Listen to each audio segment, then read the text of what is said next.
Grazie mille per la vostra aiutare per noi, per la distretto di Percataldo. E a presto, ciao. Aoka isika hivavaka. Ry Andriamanitra ray mifaminampo sy fanalanana helo. Sitrakao hizaly sy ho fato anay ny zanakao satria tia anay izy. Koa toano ary ampio zahay amin'izao fiomananay amin'ny fankalazana ny paka izao.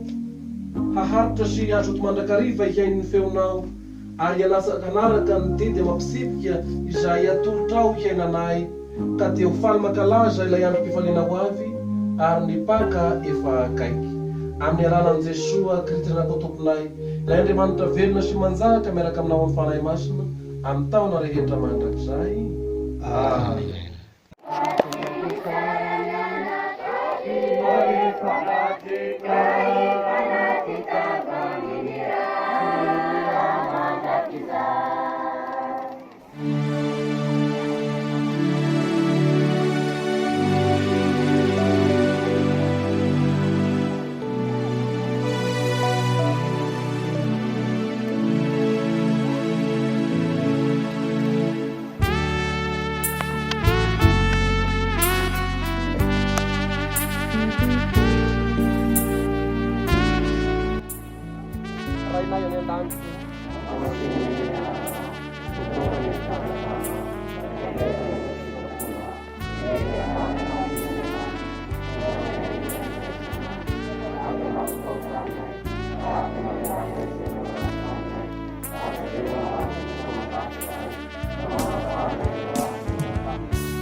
Araha barbaria.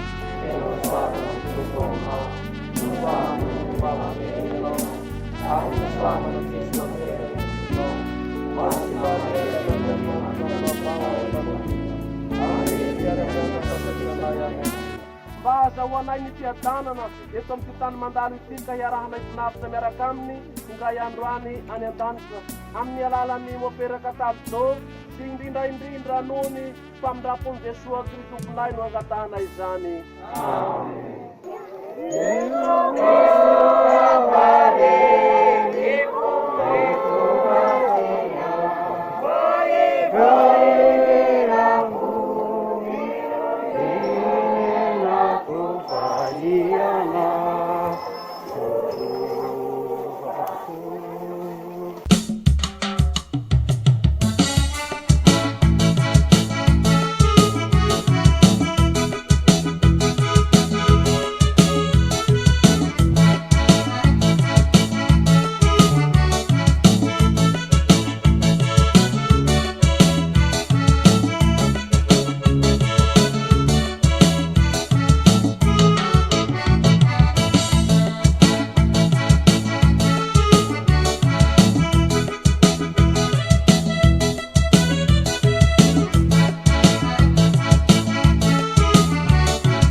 Tany harivarivan'ny datin'ny Alahady 12 Marsa 2020 avy nahatsiaro sy nankalaza ny fahafatesan'ny moperaka Taldo ary ny fahaterahany an-danitra koa izahay tato amin'ny district Namborimposy vahoaka andrivony maro 4 mahery 4 mahery na 5 latsaka kely no tonga teto amin'ity toerana ity nanomboka ny procession vavaka fanombohana teto amin'ny toerana nahafaty an'ny peraka Taldo no nanombohana ny vavaka taorian'izay dia nitanjozotrana kany amin'ny lapan'ny famindrampo ary rehefa avy eo dia nanao ny sakafo nofokena amin'ny tampihavanana tao amin'ny tokotany malalaky ny sekoly olona 4 mahery na 5 latsaka no tonga niaraka nahatsiaro sy niaraka ny sakafo mariky ny fiombonana amin'ny mopera ray aman-dreny ny peraka Taldo.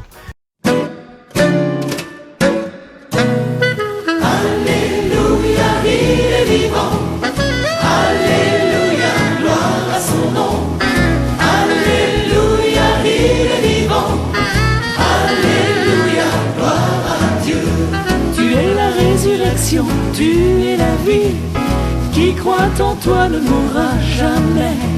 Tu es la résurrection, tu es la vie, en toi vie éternelle. Alléluia.